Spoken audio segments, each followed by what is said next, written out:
selamat pagi. Hari ini kita belajar bagaimana caranya menggunakan buku Nanda, Nok, dan Nik ya. Untuk yang buku Nanda tentunya teman-teman sudah pernah dan mungkin paling mudah digunakan di antara buku-buku yang lainnya. Karena ketika kita sudah menentukan diagnosa keperawatan, maka kita sudah tentu bisa membuka atau menggunakan buku Nanda ini. Oke, ada 13 domain di sini ya. Sampai dengan pertumbuhan dan perkembangan. Kita coba salah satu domain ya, terkait domain aktivitas dan istirahatnya. Kita misalkan menemui data pasiennya itu mengalami gangguan pola tidur ya, mengalami gangguan pola tidur dengan didukung data-data yang memang menunjang ke arah gangguan pola tidur. Nah, diagnosanya sudah kita tentukan, yaitu gangguan pola tidur. Ini ada di halaman 214. Oke, orang dengan gangguan pola tidur itu ditandai dengan ini ya. Ada beberapa batasan karakteristik orang dengan masalah gangguan pola tidur, mulai dari kesulitan berfungsi sehari-hari. Nah, data-data ini ya harus muncul di pengkajian, karena ini adalah data yang untuk menunjang mengangkat masalah keperawatan gangguan pola tidur. Nah, untuk etiologinya ada di antara salah satu ini ya, disesuaikan dengan kondisi pasiennya masing-masing. Oke, setelah kita tentukan diagnosanya gangguan pola tidur ya, yang didasari atas data subjektif maupun objektif yang masuk ke dalam batasan karakteristik ini, kita kemudian lanjut menentukan nursing outcome-nya. Berarti kita siapkan buku NOK-nya. Buku NOK ya, kita nanti ada beberapa tahapan. Ada 2 kali kita membuka daftar isi ya dari buku NOK ini. Yang pertama adalah kita membuka daftar isi terkait diagnosa, itu ada di bagian 4. Ini dia, bagian 4. Nah, kita cari tentang, karena tadi kita tentukan bahwa diagnosanya gangguan pola tidur, berarti kita cari tentang gangguan pola tidur. Tapi karena ini translating ya, jadi biasanya kata-katanya kebalik-balik gitu ya. Kita cari kata kuncinya, boleh mau gangguan, mau tidur, atau pola tidur. Nah, di sini gangguan pola tidur ternyata tertulis pola tidur gangguan ya, ada di halaman 658. Kita buka halaman 658. Nah, di sini ada beberapa outcome ya, dari tidur, kelelahan, tingkat kelelahan, gangguan gaya hidup bagi caregiver, dan seterusnya ya. Outcome ini ya disesuaikan dengan kondisi pasien kita ya. Misal kita pilih yang tidur. Nah, kalau kita sudah tentukan outcome yang tidur ini, kita buka lagi daftar isi yang di depan, ada di bagian 3 ya. Kita buka lagi daftar isi bagian 3, kita cari outcome tidur. Ini dia bagian 3. Kita cari tadi outcome yang sudah kita tentukan adalah outcome tidur, berarti T tidur, PRST ya. Ini dia, ada di halaman 566. Kita buka halaman 566. Ini dia nursing outcome terkait dengan tidur untuk mengatasi masalah gangguan pola tidur ya. Nanti dituliskan seperti ini. Misalkan ya, jam tidur dari sangat terganggu skor 1 akan ditingkatkan menjadi tidak terganggu, yaitu skor 5.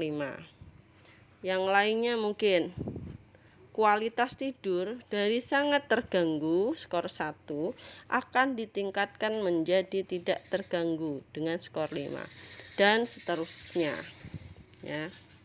Selanjutnya, setelah nursing outcome ini kita selesai susun, baru kita pindah ke nursing intervensi atau buku NIK ya. Cara menggunakan buku NIK ini sama ya, ada 2 langkah. Kita buka daftar isi. Pertama terkait dengan diagnosanya, ya. Selanjutnya dilanjutkan NIK-nya, intervensinya.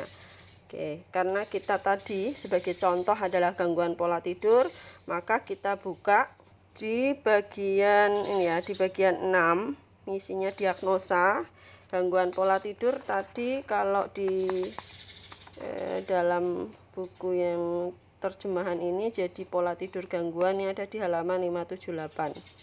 Kita buka halaman 578. Oke, di halaman 578 ada banyak manajemen untuk mengatasi gangguan pola tidur, ya. Misalkan yang pertama adalah manajemen dukungan pengasuhan, misalnya gitu ya, dukungan pengasuhan. Oke, setelah kita tentukan untuk intervensi yang pertama yaitu dukungan pengasuhan, kita buka rincian dukungan pengasuhan ini atau NIK-nya ya. Itu ada di halaman daftar isi lagi. Buka halaman daftar isi lagi, cari dukungan pengasuhan di bagian 3 ya, di bagian 3 tadi dukungan pengasuhan. Ini di sini ada dukungan pengasuhan halaman 93. Nah, kita buka halaman 93. Nah, rincian intervensinya dukungan pengasuhan ada di halaman 93. Itu ini dijabarkan. Jadi nanti intervensi yang pertama adalah dukungan pengasuhan. Terdiri dari ini semuanya. Ya, intervensinya dipilih aja yang sesuai dengan kondisi pasiennya, yang aplikatif ya. Pilih salah satu yang bisa dilakukan atau diberikan kepada pasiennya. Oke, ini tentang dukungan pengasuhan ya, atau intervensi yang pertama. Selanjutnya kita kembali lagi ke yang tadi ya, manajemen untuk mengatasi masalah gangguan pola tidur ada di halaman 578. Nah, yang kedua adalah misalkan ya manajemen lingkungan. Berarti kita kembali lagi ke bagian 3, daftar isi bagian 3 tentang manajemen lingkungan. Isinya apa saja sih manajemen lingkungan itu gitu ya. Kita buka lagi ke halaman atau bagian daftar isi bagian 3 tentang manajemen lingkungan. Oke ya, bagian 3 cari tentang manajemen lingkungan.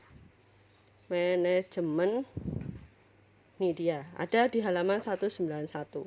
Kita buka halaman 191. Ini dia ya. Manajemen lingkungan ada beberapa yang bisa kita lakukan atau kita berikan ke pasien ya. Tulis beberapa saja yang bisa dilaksanakan dengan mudah dan segera ya. Gitu. Mau ditulis semua juga boleh ya. Selanjutnya balik lagi ke yang tadi ya, misalkan setelah manajemen lingkungan mau yang lainnya ya, pemberian obat, karena intervensi kan harus ada yang sifatnya kolaborasi ya. Kita buka tentang pemberian obat ya.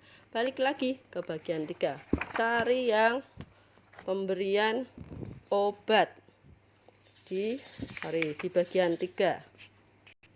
Ini ya, bagian 3 pemberian obat ada di halaman 253. Kita buka halaman 253. Apa saja sih yang bisa dilakukan atau diberikan untuk pasien dengan gangguan pola tidur ya, dengan intervensi pemberian obat. Kita buka halaman 253. Nah, ini dia pemberian obat ya. Jadi nanti intervensinya sebaiknya manajemennya minimal ada 4, mulai dari observasi, nursing care ya, education, kolaborasi ya gitu. Semoga ini bermanfaat. Assalamualaikum warahmatullahi wabarakatuh.